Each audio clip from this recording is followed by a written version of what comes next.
News24 తెలుగుకి స్వాగతం. వార్తలోని ముఖ్యాంశాలు చూద్దాం. అనంతపురం జిల్లా సింగనమల నియోజకవర్గంలోని నార్పల మండల కేంద్రంలో గల మహాత్మా జ్యోతిబా పులే ఆంధ్రప్రదేశ్ గురుకుల బాలికల పాఠశాలను ఏపీ ఫుడ్ కమిషనర్ చిత్తా విజయ్ ప్రకాష్ రెడ్డి ఆకస్మిక తనిఖీ చేశారు. ఈ సందర్భంగా ఫుడ్ కమిషనర్ పాఠశాలలోని వంటశాలను, వంట సామాగ్రిని, స్టోర్ రూమ్ను పరిశీలించారు. పాఠశాలలో వండుతున్న రోజువారీ మెనూ వివరాల గురించి విద్యార్థులను అడిగి తెలుసుకున్నారు. పిల్లలకు భవిష్యత్తులో ఉపయోగపడే ప్రేరణ కలిగించే అంశాలను తెలియజేశారు. తనిఖీల్లో భాగంగా ఫుడ్ సేఫ్టీ కమిషనర్తో పాటు పాఠశాల ప్రిన్సిపల్ సంగీత కుమారి, నార్పుల మండల రెవెన్యూ సిబ్బంది, మండల విద్యాధికారి ఎస్ఐ సాగర్ తదితరులు ఉన్నారు.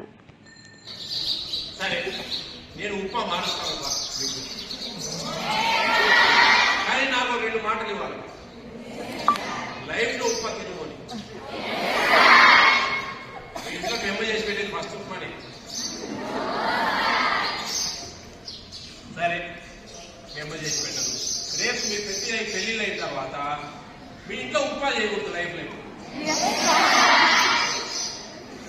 ఫస్ట్ చేసేది ఉప్మానే. మీరు ఇంట్లో ఏముంది సింపుల్, అంటే పోపు పెడతారు, అక్కడ తిరుమల చేస్తారు, నీళ్లు పోస్తారు, ఇంత పొడి పోసేస్తారు, ఉప్మా అయిపోతుంది. ఆ తిరుమల మీద పొడిలో ఇల్లు కూరగాయలు ఉంటాయి, వేసుకొని తినిపోతారు. ఫ్యామిలీ ఎంత ఉప్మా తిని వస్తున్నా ఉంటాం. అవునా? ఏం కావాలి మీకు ఉప్మా బదులు?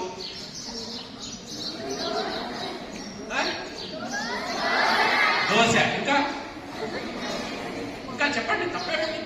మనం మనసుకి మాట్లాడుకున్నాం. చెప్పండి ఇంకా. బిర్యానీ, ఉగాది ఉగాది ఉగాది ఆల్రెడీ బొరుగులు మనకు ఒకరోజు ఈవినింగ్ స్నాక్స్ ఉన్నాయే. ఇంకా ఊతప్ప ముద్ద, బ్రెడ్ ఆమ్లెట్ వద్దా, చపాతీలు వద్దా, పూరీలు వద్దా, సండే పూరి. హెల్ప్ చేస్తున్నారా మీరు? పోయి చేయాలి. మీరు కూడా ఆడపిల్లలు కదా, కొంచెం ఇంతమందికి ఒక్కొక్కరికి 3 ఇస్తారా, 2 ఇస్తారా? 3 అంటే 350 ఇంటూ 3 400 వేసుకో. 4లో 1200 పూరీలు వాళ్ళు చేయాలంటే మీరు హెల్ప్ చేయాలి. ఆ రోజు ఒక్కరోజు, సండే రోజు ఖాళీ ఉంటాం కదా, ఆ ఉత్తీయము ఇలాంటి పెద్ద పిల్లలకు హెల్ప్ చేయాలి. తప్పేం లేదు. కొందరు అంటారు బయట పిల్లలతో వంట చేపిస్తా ఉన్నారు, అది కాదు. అవసరాన్ని బట్టి ఆడపిల్లలుగా మనం అందరం నేర్చుకోవాలి ఏదైనా. అంతేగాని రోజు 3 పూట్ల వంట చేపిస్తా ఉన్నారంటే తప్పు. ఎప్పుడైనా ఎమర్జెన్సీ పూరీలకు ఇట్లాంటి వాటికి హెల్ప్ చేయాలి. మేము ఇంట్లో ఎప్పుడైనా చిన్నప్పుడు మేము ఒత్తిచ్చేది, ఇంట్లో వచ్చి పూరీలు మేము వేయించేది, దోశలు పోసేది, ఎవరైనా సహజం. అదే మీ పెద్ద ఇష్యూ కాదు. మీరు కూడా ఫీల్ ఫ్రీ. మీరు కూడా బయట పోయి మేము మాకు వంట చేపిస్తా ఉన్నారు మాతో అని చెప్పాల్సిన అవసరం లేదు. ఇప్పుడన్నా అవసరానికి ఆదివారం పూట, పొద్దున పూట, వారానికి 10 మంది అమ్మాయిలు పోయి టక తీయడము, నూనెలు వేయించడం చేస్తే ఆ నూనెలు వేయించుతూ ఆ నూనె ఎంత మీద పోసుకొని మళ్ళీ ఇబ్బంది పడారు. లేకుండా దూరంగా ఉంటూ జాగ్రత్తగా చేయాలి. ఓకే, ఒక్కదా చేస్తాం. ఓకేనా?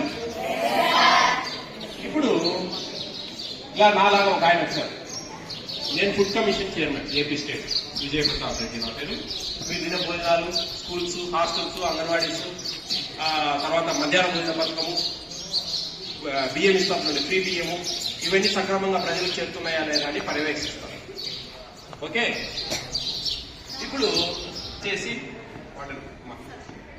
అవి కట్ చేసి ఎగ్స్ ఆ రోజు ఆఫ్టర్నూన్ మీకు ఎగ్ ఉండదు. ఓకేనా? ఎంతమంది ఉంటే ఎన్ని ఎగ్స్ ఇస్తారో అన్ని ఎగ్స్ కొట్టి అది ఫ్రై చేయాలి. ఫ్రై చేసి రైస్ ఎటు మనకు వస్తుంది, ఆ రైస్ క్వాంటిటీ కొంచెం తగ్గించి, రైస్ అంతా తింటారు కదా పెద్దలు, ఆ రైస్ ఉడకబెట్టించి దాంట్లో దాంట్లో కలిపేసి పిల్లలకు పెడతాం. ఓకేనా? నేను రాసిస్తా ఉన్నా, రాసి పెడతా. నేను వచ్చినందుకు మీకు చిన్న మార్క్ గిఫ్ట్ అనుకుంటాను. ఓకేనా?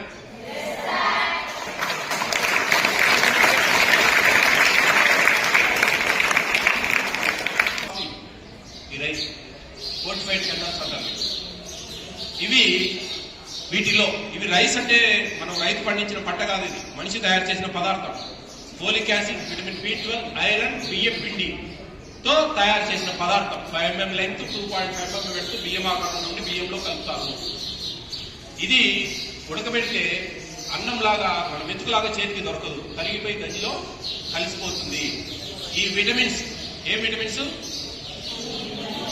B12, iron, folic acid. గుర్తుపెట్టుకోండి బాగా, మీకు జనరల్ నాలెడ్జ్ రేపు ఎక్కడైనా కాంపిటేటివ్ ఎగ్జామ్స్ లో వస్తుంది. మీకు కాంపిటేటివ్ ఎగ్జామ్స్ లో ఈ క్వశ్చన్ వస్తుంది, జనరల్ నాలెడ్జ్. ఏమేమి ఉంటాయి విటమిన్స్ ఫోర్టిఫైడ్ రైస్ లో అని క్వశ్చన్ వస్తుంది. Folic acid, vitamin B12, iron, బిఎఫ్ఈటీతో మిక్స్ చేసిన పదార్థం. ఓకేనా? దీనివల్ల ఉపయోగాలు తెలుసుకుందామా?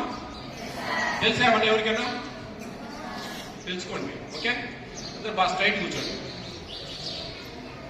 మీ బ్యాక్ బోన్ స్ట్రెంత్ అవుతుంది, వెన్నుపూస బలపడుతుంది. ఓకే, గుర్తుపెట్టుకోండి బాగా. ఇది హిమోగ్లోబిన్ శాతం పెరుగుతుంది, రక్తహీనత లోపాన్ని కవర్ చేస్తుంది. ఓకే, నాడీ వ్యవస్థ బాగా పనిచేస్తుంది ఈ విటమిన్స్ వల్ల. మీకు అందరికీ అవసరమైన మెమొరీ పవర్ ఇంక్రీజ్ అవుతుంది. పెద్దవాళ్ళ ముసలి వాళ్ళకైతే మోకాలు నొప్పులు తగ్గుతాయి. గర్భిణీ స్త్రీలకు పిండం బాగా బలపడుతుంది. ఇది ఉపయోగం. ఓకేనా? గుర్తుపెట్టుకోండి. ఓకే, ఏంటి చెప్పండి? బ్యాక్ బోన్ స్ట్రెంత్ అనేది, హిమోగ్లోబిన్ శాతం బాగా పెరుగుతుంది, నాడీ వ్యవస్థ బాగా పెరుగుతుంది, బాగా పనిచేస్తుంది, మెమరీ పవర్ బాగా ఇంక్రీజ్ అవుతుంది. ఇది దీనివల్ల ఉపయోగం.